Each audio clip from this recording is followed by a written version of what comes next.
কি আছে? অভিষেক নামবে পথে জানুয়ারিতে এসআইআর নিয়ে। এসআইআর এর 3 মাস হয়ে গেল, পারলে প্রায় নভেম্বর থেকে নভেম্বর ডিসেম্বর জানুয়ারি হতে চললো, উনি এখন পথে নামবেন। কোথাও পথে নামার যোগ্যতা নেই। একা একা একটা বাজারে 7 দিন যাক, ঘুরে আসো, মানে বুঝবো। সামনে পুলিশ, বায়ে পুলিশ, ডাইনে পুলিশ, পিছে পুলিশ, দলবল, লাখ লাখ কোটি কোটি টাকা। ওটাকে রাস্তা নামা বলে না, ওটাকে বলে বাহানা করা। বাহানা করা রাজনীতির নামে মানুষের থেকে দূরে থেকে ধমক দেবার মতন করে, চমকে দেবার মতন করে, দাপট দেখাবার মতন করে, ওটা রাজনীতি না।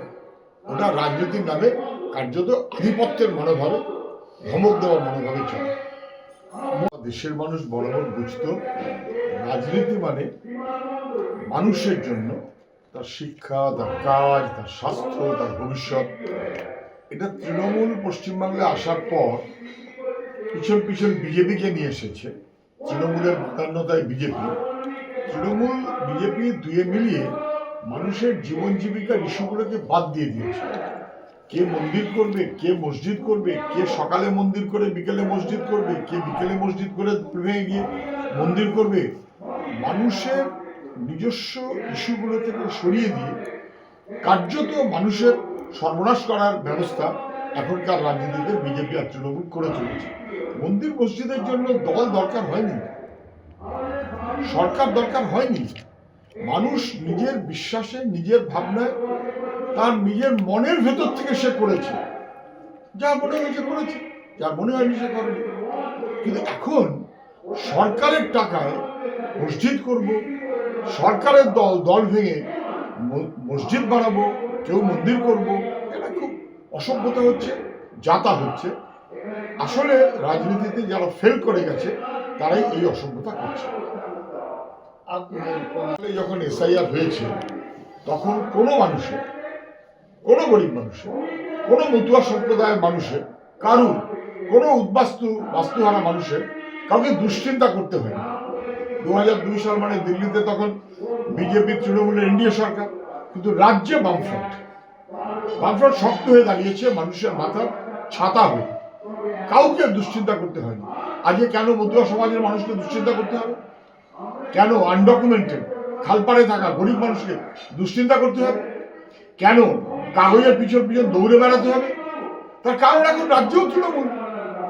দিল্লিতে এই তৃণমূল বিজেপি থাকাকালীন অনুপ্রবেশ সহ নানা অসভ্যতা করেছে।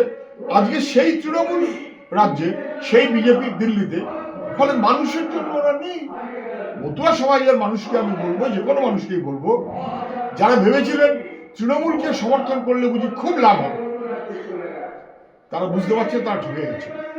যারা ভাবলেন তৃণমূলকে সরাতে যদি হয় তাহলে বিজেপি, অতএব ঠাকুর বাড়ি ভেঙে শান্তনু ঠাকুর ভেঙে সুব্রত ঠাকুর, এই যারা করেছেন, মতুয়া মহাসংঘকে ভাগ করে দিয়েছেন, তারা এখন বুঝতে পারছেন বিজেপিকে দিয়ে তৃণমূলকে ঠেকানো যাবে না, বরং মানুষকে ডবল ঠেকানো হয়েছে। আমরা প্রত্যেকটি স্থায়ীভাবে বসবাসকারী মানুষ তার অধিকার, ভোটের অধিকার, নাগরিকত্বের অধিকার, তাকে নিশ্চিত করবো, এটা অপেক্ষায় তুলিয়ে শুনানি করে। তাহলে যারা শুনানি করছেন নির্বাচন কমিশন, তাদের অপদার্থ। বয়স্ক মানুষকে ধরে টানাটানি করা হবে কেন? অসুস্থ মানুষ, তাকে ধরে টানাটানি করা হবে কেন? এসআইআর এর এই প্রক্রিয়াগুলো মানুষকে বিপন্ন করার জন্য।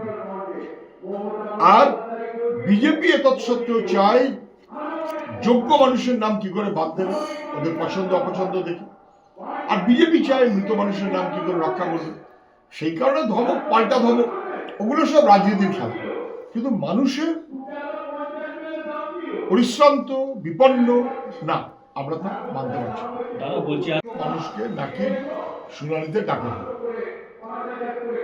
আমরা বারবার বলছিলাম যে এটা ঠিক হচ্ছে না। এসআইআর এর কাগজে নাম আছে 2002, কিন্তু ওদের আপলোডের ঠিক মতো হয়নি, তার জন্য মানুষ ভুগবে কেন? অনেকদিন ধরে নির্বাচন কমিশনকে চাপ দেওয়ার পর গতকালকে নির্বাচন কমিশন জানিয়েছে তাদের শুনানিতে যেতে হবে না, নোটিশ পেলে। সংখ্যাটা কত ওরা বলতে পারে, খানিকটা হয়তো কমবে। মানুষকে তার কাগজ থেকে পরিচয় নেওয়া হবে। সে জন্মেছে, সে বড় হয়েছে, সে আগেরবার ভোট দিয়েছে, স্কুল লেখাপড়া করেছে, তার কাগজ দেখতে হবে ভোটের অধিকারের জন্য। আমাদের দেশে ভোটাধিকার সার্বজনীন, প্রত্যেকটি মানুষের ভোটের অধিকার আছে। এটাকে নিয়ে যারা ছিনিমিনি খেলতে চায় তারা এসআইআর এর নাম করে দিল্লিতে মানুষকে ভয় দেখাতেছে। আর মৃত মানুষের নাম রক্ষা করতে চাইবার মনোভাব থেকে তৃণমূল একই রকম ফাঁদে নিজেরা পড়ছে আর মানুষকে ফেলছে। মানুষের যারা এখানে স্থায়ীভাবে বসবাসকারী শুনানিতে তাদের নাম বাদ দিয়ে আমরা মানব।